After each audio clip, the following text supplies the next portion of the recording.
Ça y est, vous venez bientôt au Japon et vous avez pensé à tout. Vous avez planifié votre itinéraire, vous savez quel lieu visiter, vous avez noté des restaurants où aller et votre liste de souvenirs à acheter est prête. Alors tout ça c'est très bien et ça vous suffira certainement, mais est-ce que vous savez ce qu'il faut faire au cas où il y aurait un gros tremblement de terre pendant que vous êtes là?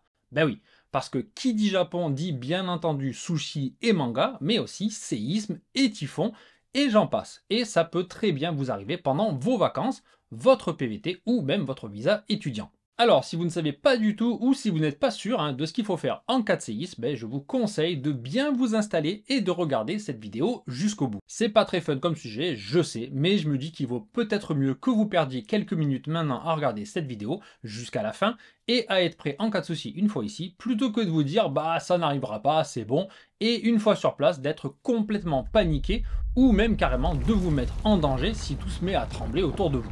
Je précise bien sûr que tous les conseils que je vais vous donner dans cette vidéo ne viennent pas de mon expérience de grand spécialiste international des séismes, pas du tout. J'étais bien là en mars 2011 et j'en ai senti quelques-uns depuis, mais ça s'arrête là. Donc tout ce que je vais vous raconter dans cette vidéo vient d'un article paru dans un journal japonais qui faisait un point complet sur le sujet et l'article se basait bien sûr sur les informations fournies par des agences gouvernementales et des services de secours locaux et nationaux, donc difficile de faire plus solide comme source. On va donc voir ensemble plusieurs points. D'abord, ce qu'il faut faire si vous êtes chez vous quand il y a un gros tremblement de terre. Ensuite, si vous êtes à l'extérieur, dans un bâtiment, dans la rue ou dans les transports en commun. On passera aussi en revue quelques conseils sur la manière d'évacuer et sur la façon de rentrer chez soi. Après, on verra quoi faire en cas d'alerte au tsunami et aussi comment contacter ses proches après une catastrophe naturelle.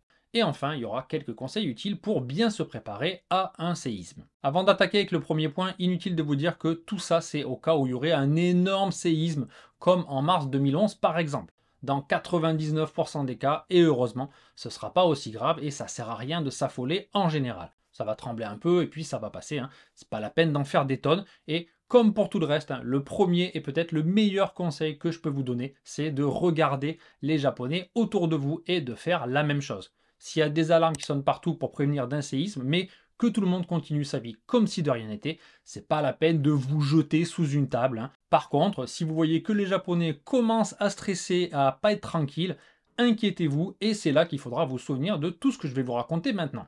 Alors, premier cas de figure, vous êtes tranquille dans votre chambre d'hôtel ou votre appart au Japon et tout commence à trembler autour de vous. La première priorité, c'est de vous protéger et de rester calme. C'est si vous paniquez que vous risquez justement de vous blesser. Donc si ça commence à bien bouger, mettez-vous sous une table ou sous un bureau solide et couvrez votre tête et celle des personnes avec vous, par exemple un enfant, avec un coussin ou avec autre chose. Faites gaffe aux objets qui tombent, que ce soit des tasses, des bouquins ou carrément la télé ou des meubles entiers. Si vous êtes dans les étages d'un immeuble assez haut, l'immeuble risque de trembler plus longtemps que la secousse en elle-même. Donc soyez patient et attendez bien que ça se calme. Alors il faut savoir que dans la plupart des appartements japonais, dès qu'un séisme est détecté, le gaz s'arrête automatiquement. Donc vous n'avez pas besoin de vous dépêcher et de courir à la cuisine pour couper le gaz ou éteindre le feu. Et c'est justement si vous faites ça que vous risquez de tomber ou de vous blesser parce que tout tremble autour de vous. Attendez que ça ne tremble plus et après, allez vérifier tout ça. Et dès que vous pouvez aussi, ouvrez les portes et les fenêtres. C'est pour éviter qu'elles soient bloquées ensuite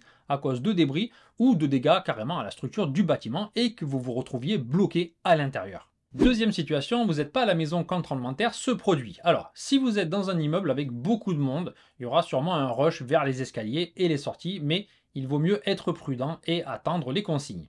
Et c'était pas écrit dans l'article, mais il est évidemment déconseillé de descendre les escaliers en pleine secousse. C'est le meilleur moyen de se viander. Attendez la fin de la première secousse et ensuite descendez par les escaliers quand on vous dira de le faire. Alors je viens de parler de la première secousse parce que quand il y a un gros séisme, il y a généralement des répliques un peu moins fortes, mais ça peut quand même pas mal bouger. Je me souviens qu'en mars 2011, une dizaine de minutes après la première secousse, il me semble, il y en a eu une autre et ça bougeait quand même pas mal.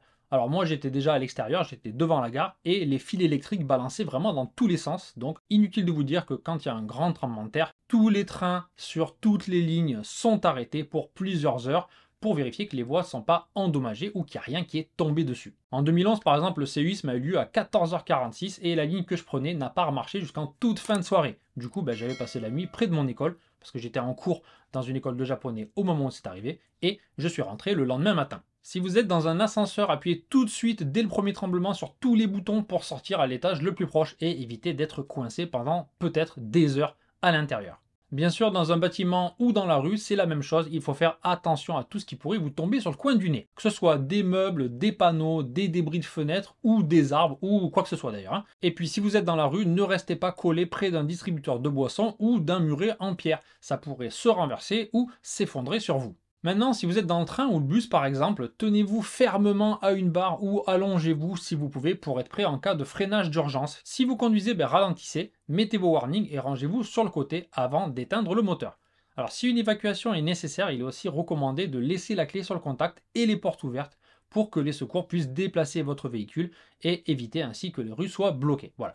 Dans ce cas, c'est aussi une bonne idée de laisser un mot avec vos coordonnées. Voyons maintenant quand et comment évacuer ou rentrer chez soi. Alors, il est recommandé d'évacuer quand les autorités le disent, mais bien entendu, n'hésitez pas à le faire immédiatement si la situation vous semble dangereuse. La liste et la localisation des centres d'évacuation sont disponibles sur les sites officiels des villes, et il y a aussi des plans un peu partout dans les rues ou des panneaux qui indiquent où se réfugier en cas de catastrophe naturelle. En général, il vaut mieux éviter de courir et il vaut mieux marcher pour éviter de se blesser. Et s'il y a trop de monde qui fuit d'un coup, il y a un risque d'écrasement, donc c'est peut-être une bonne idée de patienter un peu sur le côté et d'attendre que le gros de la foule passe. Il y aura aussi forcément des embouteillages monstres, donc si vous n'êtes pas en voiture au moment du séisme et que vous êtes en ville, ne la prenez pas. Vous risquez de toute façon de vous retrouver bloqué rapidement sur la route et de devoir l'abandonner. Ne vous fiez pas non plus aux rumeurs sur les réseaux sociaux et ne faites confiance qu'aux informations officielles qui sont reliées par des journaux sérieux ou directement par les autorités. Alors avant de venir au Japon, je vous conseille aussi de jeter un œil aux pages dédiées aux catastrophes naturelles sur les sites officiels des régions ou des villes où vous serez.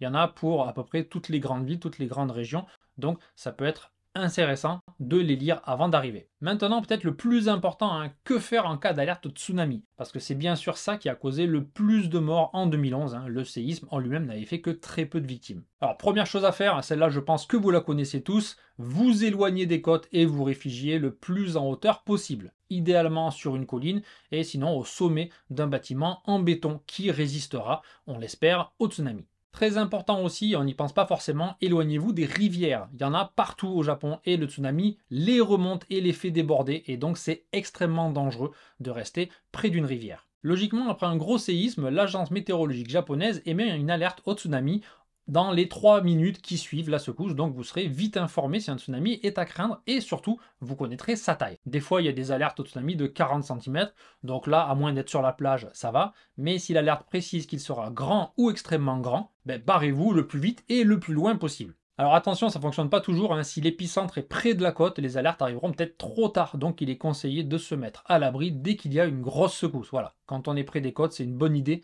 par exemple, de repérer à l'avance quand tout va bien un point en hauteur où on pourrait aller en cas de tsunami. Ça vous fera gagner du temps le moment venu et le temps c'est vraiment important parce que même une fois arrivé sur la Terre, la vague d'un tsunami, enfin plutôt le torrent de boue et de débris que ça charrie, avance encore entre 30 et 40 km/h. Donc il est impossible de s'échapper en courant si on s'y prend seulement une fois qu'on le voit arriver en face de soi. En 2011, le tsunami a atteint 9 mètres par endroit, donc reculer de quelques mètres, ça sert à rien du tout. Il faut se mettre beaucoup plus loin et très en hauteur, le maximum possible, pour espérer être en sécurité. Un autre truc qui n'est pas précisé dans l'article, mais on voit souvent des infos sur des abrutis, il n'y a pas d'autre mot, qui sont morts en voulant prendre un selfie au bord d'une falaise ou près d'un volcan ou je sais quelle autre idée de génie. Ça peut être effectivement tentant de filmer ou de prendre des photos si vous êtes sur les lieux d'un séisme ou d'un tsunami, et je le ferai probablement si ça m'arrive, mais après m'être mis, moi et les miens, en sécurité absolue. Ne risquez pas votre vie pour faire des j'aime sur Insta.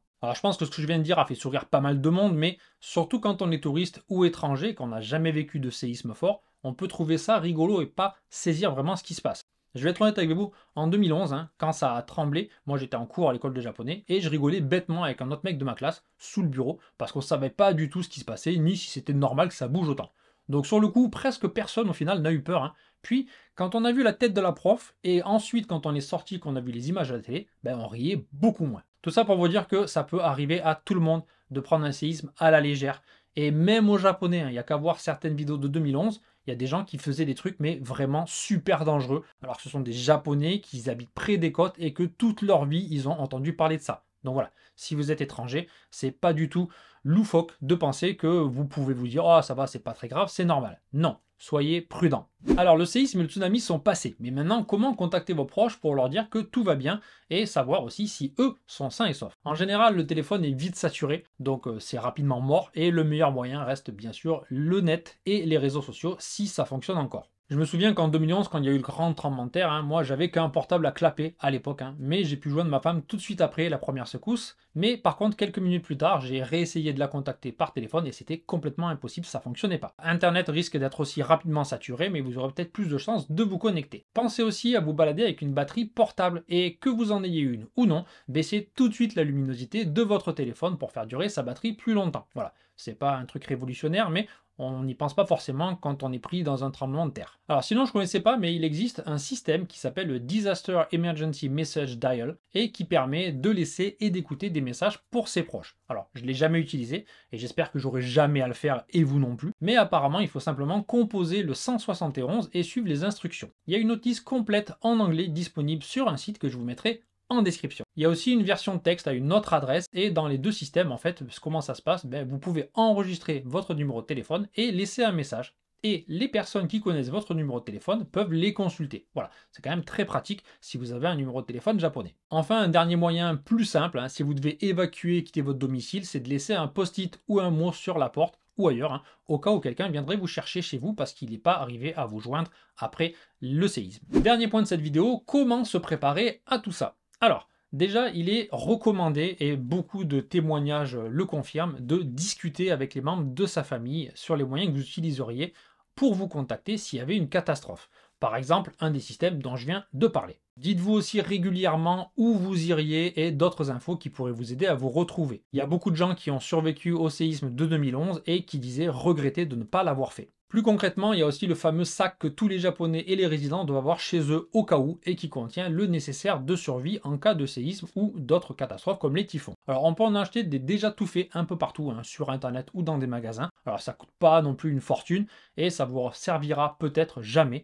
mais si vous pouvez, achetez-en un et laissez-le dans l'entrée de votre logement. Si vous trouvez que c'est trop cher, vous pouvez en préparer un vous-même avec des objets que vous estimez utiles. Vous pouvez trouver des infos sur le net. Il est aussi conseillé de garder une lampe de poche pas loin de son lit et des pantoufles pour éviter de marcher sur des débris de verre en cas de dégâts et de coupure d'électricité. Prévoyez aussi 3 jours de réserve de nourriture et d'eau chez vous à tout moment et des toilettes portables. Voilà, c'est pas con, mais ça peut être utile effectivement. Voilà pour cette vidéo. Alors, j'ai rien inventé, je me suis contenté de répéter les conseils de l'article qui sont de toute façon les mêmes que ceux que j'ai déjà entendus 100 fois depuis que je suis ici, mais que j'ignorais totalement avant de venir vivre ici, forcément. En espérant encore une fois que ça ne vous serve jamais, je vous dis à bientôt pour d'autres vidéos plus fun, je pense, sur le Japon. Salut à tous!